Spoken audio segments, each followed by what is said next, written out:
हम लोग मिडवाइफरी का सेकंड क्लास हम लोग कर चुके थे और आज हम लोग जो है थर्ड क्लास करने वाले हैं। तो अगर आप भी जो है बीटीएससी का एएनएम जीएनएम वैकेंसी की पूरा कंप्लीट सभी विषयों की तैयारी करना चाहते हैं तो आप हमारे मंजिल बैच को ज्वाइन कर सकते हैं। मंजिल बैच को ज्वाइन करने में आप लोगों को क्या क्या दिया जाएगा उसमें आप लोगों को live class, daily live classes होगा और अगर आपका किसी भी कारणवश से लाइव क्लास छूट जाता है तो रिकॉर्डिंग क्लास भी अवेलेबल रहेगा। फिर से कंप्लीट पीडीएफ नोट्स जो भी पढ़ाया जाएगा उसका कंप्लीट पीडीएफ नोट्स मिलेगा, प्रीवियस ईयर्स क्वेश्चंस, और इसी में आप लोगों को मॉक टेस्ट भी मिल जाएगा। तो ये जो मंजिल बैच है वो टोटल कितने में मिल रहा है, तो ये सिर्फ और सिर्फ ये कोर्स का फ़ी है मात्र 299 में आप लोगों को जो है पूरा कंप्लीट तैयारी करवाई जा रही है। तो बैच कैसे ज्वाइन करना है, तो बैच को ज्वाइन करने के लिए आप लोग जो है प्ले स्टोर पर जाके Rathore education point app download करके जो है बैच को ज्वाइन कर सकते हैं, मंजिल बैच को, ठीक। और अगर बैच ज्वाइन करने में अगर कोई भी दिक्कत आ रही हो तो आपके स्क्रीन पे दिए गए नंबर, इस नंबर पे जो है आप लोग कॉल या व्हाट्सएप करके और अधिक जानकारी ले सकते हैं या फिर हेल्प ले सकते हैं, ठीक। तो चलिए आज के क्लास को हम लोग स्टार्ट करते हैं। हम लोगों ने पिछले क्लास में जो है 60 क्वेश्चंस तक कर लिया था, ठीक। तो आज से हमारा जो है आगे का हम लोग करने वाले हैं, ठीक है, 30 क्वेश्चंस। अब हमारा नेक्स्ट क्वेश्चन है कि which is the permanent method of contraception for females. महिलाओं के लिए गर्भ निरोधक की स्थायी विधि कौन सी है? Oral contraceptive pills, copper T, tubectomy, condoms.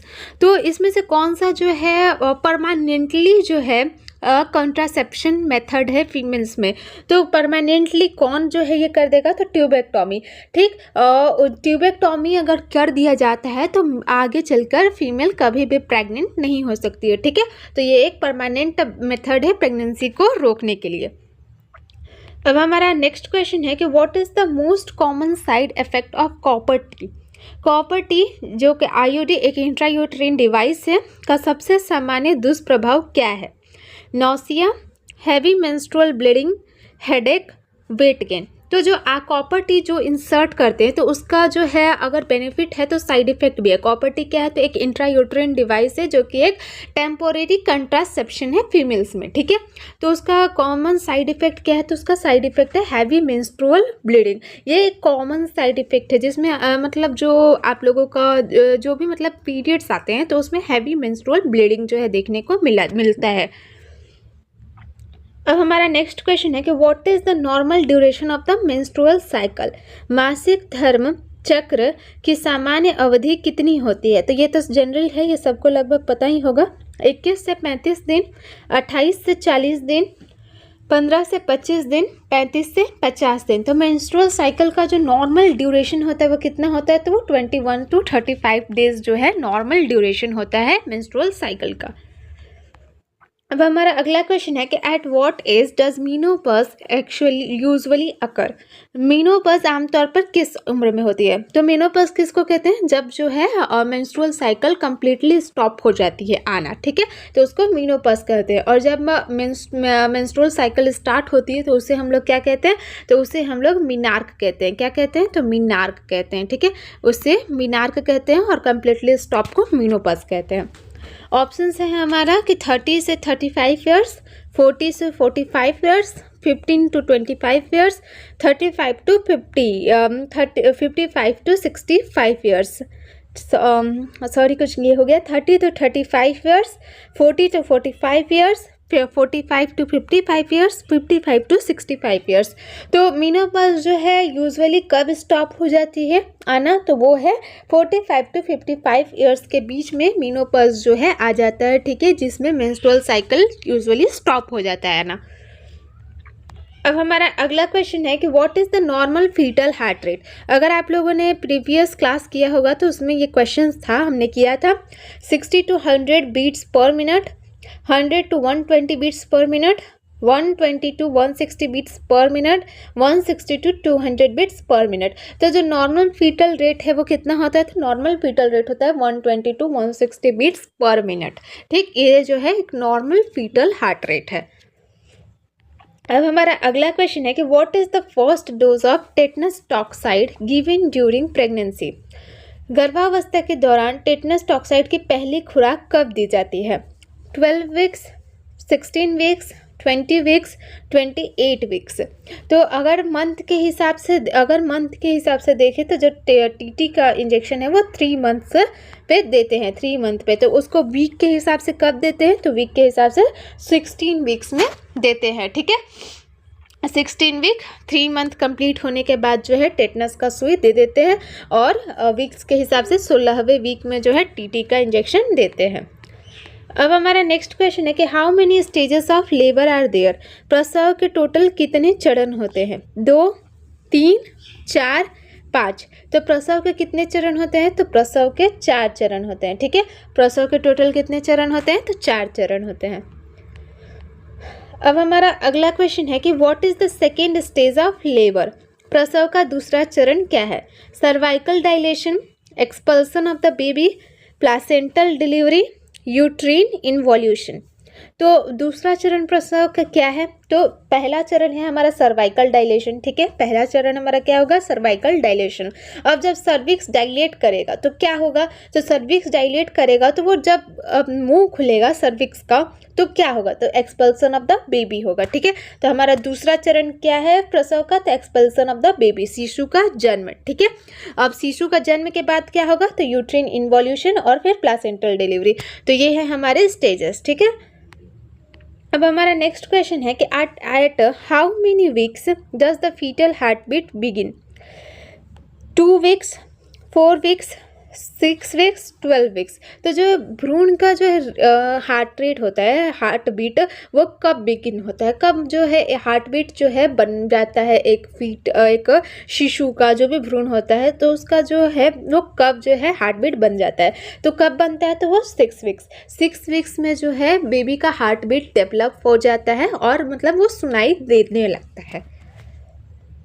अगर वो डुपलर होता है जिसके हेल्प से जो है हार्ट बीट सुनते हैं, या फिर स्टेथोस्कोप से, पर डुपलर एक इंस्ट्रूमेंट है जिसके थ्रू बेबी के हार्ट बीट को सुना जा सकता है। अब हमारा नेक्स्ट क्वेश्चन है कि at how many weeks does quickening first foetal movements occur in primary gravida women. Primary gravida महिलाओं में गर्भ में शिशु की पहली हलचल कितने सप्ताह में महसूस होती है, 12 से 14 वीक्स, 16 से 18 वीक्स, 18 से 20 वीक्स, 22 से 24 वीक्स। तो अगर आपने पहले इसके क्लासेस किए होंगे तो आपको ये प्राइमरी ग्रेविडा और मल्टी ग्रेविडा का मैंने पहले ही बता दिया है कि ये क्या है, ठीक है। तो अब हम लोगों ने देखा कि हार्ट बीट कब बनना स्टार्ट हुआ था, अब है कि जो हलचल है वो कब स्टार्ट होगा, जो भी फर्स्ट फीटल मूवमेंट्स है वो कब स्टार्ट होता है प्राइमरी ग्रेविडा में। तो वो कब स्टार्ट होता है, तो वो 18 से 20 सप्ताह में जो है फर्स्ट फीटल मूवमेंट्स देखने को मिलता है, ठीक है। फर्स्ट फीटल मूवमेंट कब देखने को मिलता है, तो 18 से 20 वीक्स में, ठीक।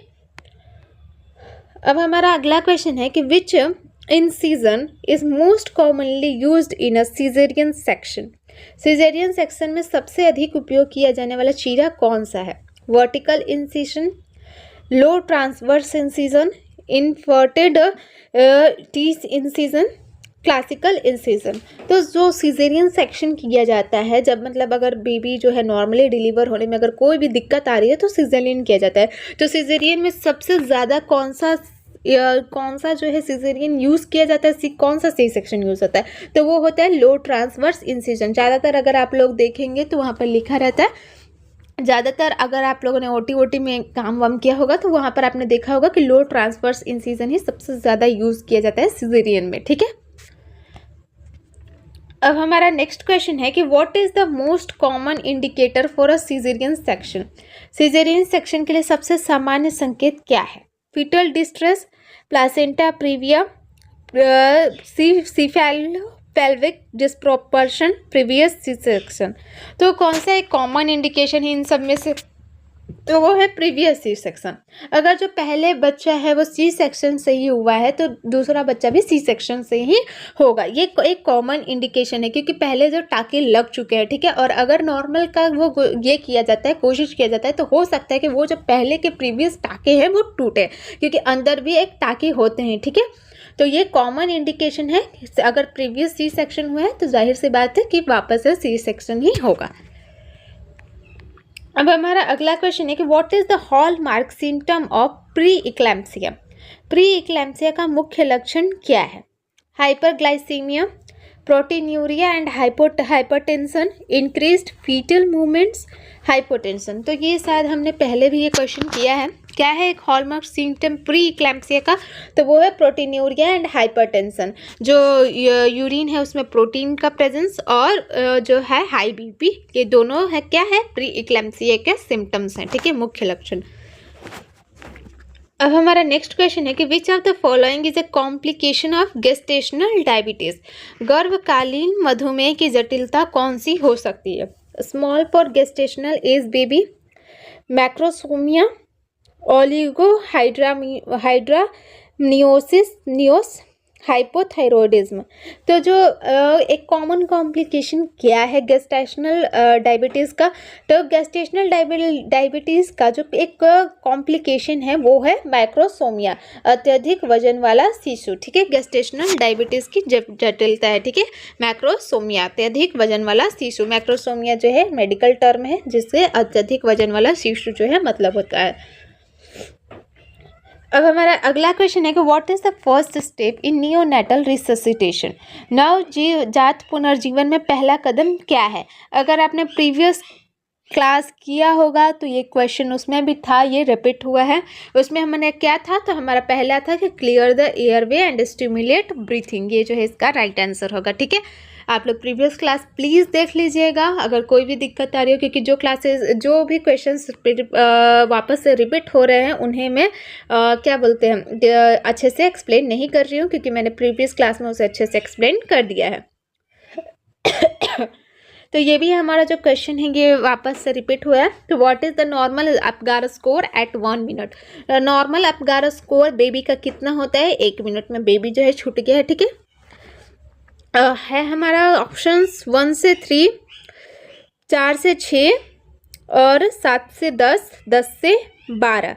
तो जो है कितना होता है हमारा अब नॉर्मल अपगार स्कोर बेबी में 1 मिनट का? तो 7 से 10 जो है नॉर्मल अपगार स्कोर होता है 1 मिनट में बेबी का। अब हमारा नेक्स्ट क्वेश्चन है कि 1 मिनट। अब हमारा क्वेश्चन है कि what is the most common cause of respiratory distress in pre mature baby? अकाल जन्मे शिशु में श्वसन संकट का सबसे सामान्य कारण क्या है? Meconium aspiration, congenital heart disease, respiratory distress syndrome और निमोनिया। तो क्या है एक प्रीमेच्योर बेबी का रेस्पिरेटरी डिस्ट्रेस का एक कॉमन कॉज? तो वो है रेस्पिरेटरी डिस्ट्रेस सिंड्रोम। श्वसन संकट सिंड्रोम जो है प्रीमेच्योर बेबी का रेस्पिरेटरी डिस्ट्रेस का कारण है, ठीक है। अब हमारा अगला क्वेश्चन है कि which instrument is used for measuring the foetal heart rate? अभी मैंने पीछे ही हार्ट रेट से क्वेश्चन था तो उसमें क्लियरली बताया था कि क्या यूज़ होता है। Stethoscope, Doppler, thermometer, glucometer. तो क्या यूज़ होता है? तो डॉपलर से जो है बेबी के फीटल हार्ट रेट को मेज़र किया जा सकता है। अब हमारा अगला क्वेश्चन है कि what is the purpose of fundal height measurement during pregnancy? गर्भावस्था के दौरान गर्भाशय की ऊंचाई मापने का उद्देश्य क्या है? To check foetal heart rate, to estimate gestational age and fetal growth, to detect hypertension, to check placental position। तो फंडल हाइट अगर देखा होगा तो आपने अगर जॉब वॉब किया होगा तो फंडल हाइट मेजर करते हैं प्रेगनेंसी के दौरान, ठीक है। क्यों करते हैं? तो to estimate gestational age and foetal growth, गर्भकाल आयु और भ्रूण विकास का पता लगाने के लिए जो है ऐसा फंडल हाइट को चेक किया जाता है कि बेबी का जो ग्रोथ है वो सही से हो रहा है या नहीं और गर्भकाल का आयु क्या है, ठीक है। अब हमारा नेक्स्ट क्वेश्चन है कि what is the most effective method of preventing postpartum haemorrhage? प्रसवोत्तर रक्तस्राव को रोकने का सबसे प्रभावी तरीका कौन सा है? Immediate breast feeding, controlled contraction, active management of the third stage of labour, manual removal of placenta. तो पीपीएच किससे रोका जा सकता है? तो active management of the third stage of labour. अगर मतलब प्रसव का जो तीसरे चरण का है अगर अच्छे से मैनेजमेंट किया जाए तो पोस्टपार्टम हेमरेज नहीं होता है, ठीक है। ऐसे रोका जा सकता है। प्रभावी तरीका है ये थर्ड स्टेज ऑफ लेबर में अगर मतलब अच्छे से क्या बोलते हैं एक्टिव रहे और ब्लीडिंग अगर सही टाइम पे रोक दिया जाए तो पोस्टपार्टम हेमरेज को जो है पोस्टपार्टम हेमरेज की सिचुएशन को रोका जा सकता है।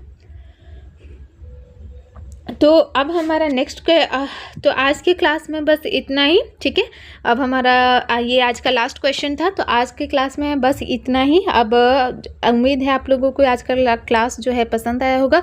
तो जो भी इस क्लास का PDF होगा, डिस्क्रिप्शन बॉक्स में टेलीग्राम चैनल का लिंक दिया गया है, तो वहाँ से जाके जुड़ जाइए। वहाँ से आप लोगों को जो है आज की क्लास का PDF प्रोवाइड करवा दिया जाएगा। Thank you.